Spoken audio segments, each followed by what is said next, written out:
A fucking dumbass, hooray, you figured it out. Congratulations. And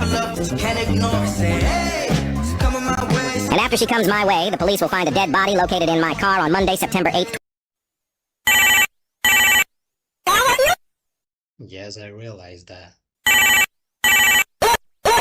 I know I didn't post for a long time. What can I say? I'm sorry.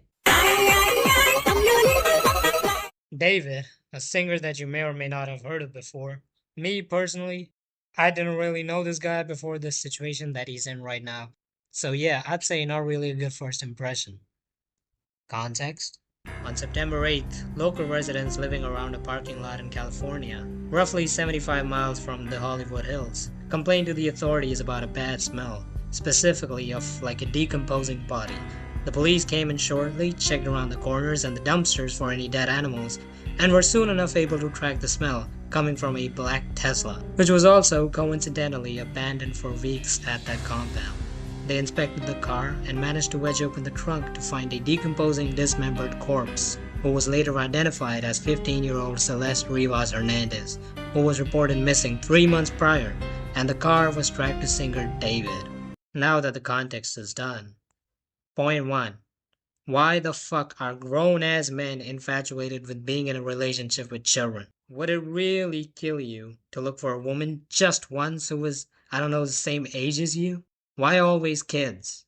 There's more than enough evidence right now suggesting that David was actually in a relationship with this girl. There are pictures, they even had the same fucking matching tattoos, so there's really no way you could prove otherwise. Let's just say that somehow, someway, David wasn't the one that actually killed her. He still dated her, so that's some serious jail time right there.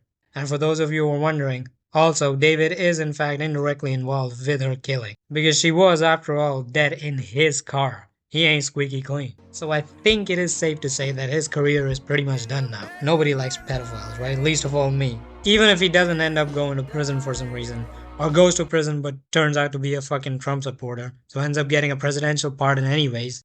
Point number 2. I think it's safe to say that this girl was killed quite a while before.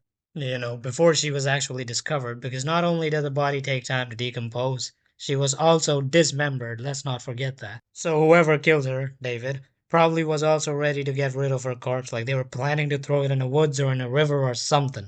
Purposeful concealment is what we call those. Also, doesn't a Tesla have like a camera in every nook and cranny? Like, we already know personal privacy is a bit of a myth at this point. So how about you put that invasion of privacy to some good use and find out what actually happened to her?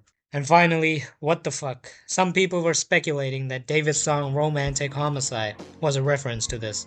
Like, in the back of my mind, like in the back of your car. First of all, it was the trunk in the front, not the back. Secondly, I really don't think there is any kind of a reference. It could just be a random ass song he made. It's possible he didn't even write it himself, he had a ghostwriter write it. Doesn't seem like a reference to me. What's insane is, in this, the best case scenario for him, David will have pedophilia charges on him. In the best case scenario, if he isn't convicted of killing the girl. Otherwise, yeah, one way or the other, not good for him. As for what's important, there is a GoFundMe to help her family cope with the loss. I will provide a link in the description. Try to help them out as much as you can. I'll see you guys later. Maybe, if I want to, I don't know.